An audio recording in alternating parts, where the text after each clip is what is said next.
ये आजकल बहुत हो रहा है जहाँ पर कंपनीज ले ऑफ पे ले ऑफ किए जा रही है और कोई प्रमोट ही नहीं कर रहा अपने पुराने एम्प्लॉयज़ को जो कि कई सालों से प्रमोशन का वेट कर रहे हैं। और इसी दौरान वो नए एम्प्लॉयज़ को भी रिक्रूट कर रहे हैं, वो भी हाई सैलरी पे।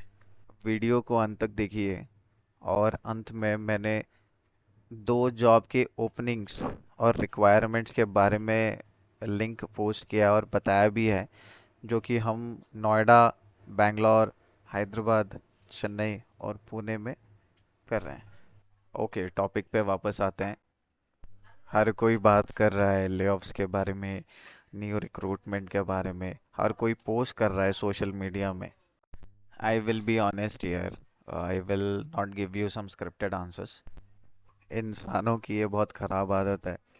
कोई भी डिसीजन, कोई भी निर्णय अगर उनको लेना होता है तो वो भावनाओं के बेसिस पे, भावनाओं के आधार पर ही लेते हैं मैक्सिमम। ऐसा मैं ये नहीं कह रहा हूँ कि भावनाएं गलत हैं, क्योंकि ये हम ही हैं। मैं ये कह रहा हूँ कि हर चीज़ में भावनाओं को डालना सही नहीं है, क्योंकि कुछ चीज़ें ऐसी हैं जहाँ पर अगर आप इमोशन से सोचोगे तो आप देख नहीं पाओगे। लॉजिकली, लॉजिकल रीज़न भी होना चाहिए। लॉजिकली सोचना है, समझना है, एनालिसिस करना है कि ऐसा क्यों है। जब भी कंपनीज एक्सपैंड करती हैं या कोई अपना दूसरा ब्रांच खोलने जाती हैं, जब भी वो ग्रो करते हैं तब वो रिक्रूट करते हैं। या तो बिजनेस का रिक्वायरमेंट एकदम बदल चुका है, क्लाइंट एक नए प्रोजेक्ट के साथ वापस आया है जहाँ पर नए टेक्नोलॉजी का इस्तेमाल हो रहा है, और जो हमारे पुराने एम्प्लॉयज़ हैं उनके बीच में बहुत ज़्यादा स्किल गैप है, जिस वजह से क्लाइंट का जो रिक्वायरमेंट होता है वो अर्जेंट होता है। तो उस हिसाब से हमको फुलफ़िल करना अगर है तो हमको मार्केट में जो स्किल्ड कैंडिडेट्स हैं उनको ज़्यादा पैसे देकर लेके आते हैं। ऐसा नहीं है कि मतलब वो जो अपने पुराने एम्प्लॉयज़ हैं उनको अगर चाहें तो वो ट्रेन कर सकते हैं और मैक्स 3 से 6 महीने में वो ग्रूम हो जाएंगे। लेकिन यहाँ पर कुछ सिचुएशंस में ऐसा होता है कि क्लाइंट का जो रिक्वायरमेंट है वो बहुत अर्जेंट होता है, तो ज़्यादा टाइम नहीं होता।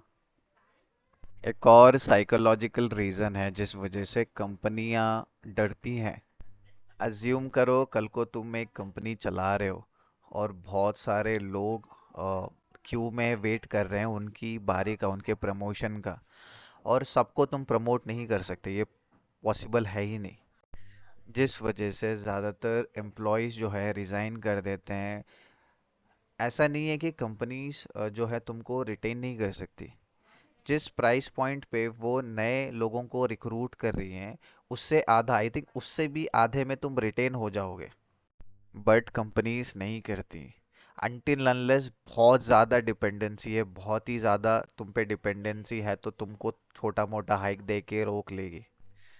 रिजिग्नेशन के डर से अगर कंपनी सबको रिटेन करती हुई गई तो पक्का कंपनी तो मतलब रहेगी नहीं। और हर कोई ये ट्रिक का इस्तेमाल कर प्रमोशन ले लेगा, ग्रोथ हो जाएगी उसकी, ये हो जाएगा। इसीलिए कंपनीज रिटेन नहीं करती, भले ही क्यों ना उनको हाई प्राइस पॉइंट पे किसी को रिक्रूट क्यों ना करना पड़े। आई बिलीव हार्डली सिर्फ 5%, 100 में से सिर्फ 5% लोगों को ही प्रमोशन मिलता है, सैलरी हाइक मिलता है बस।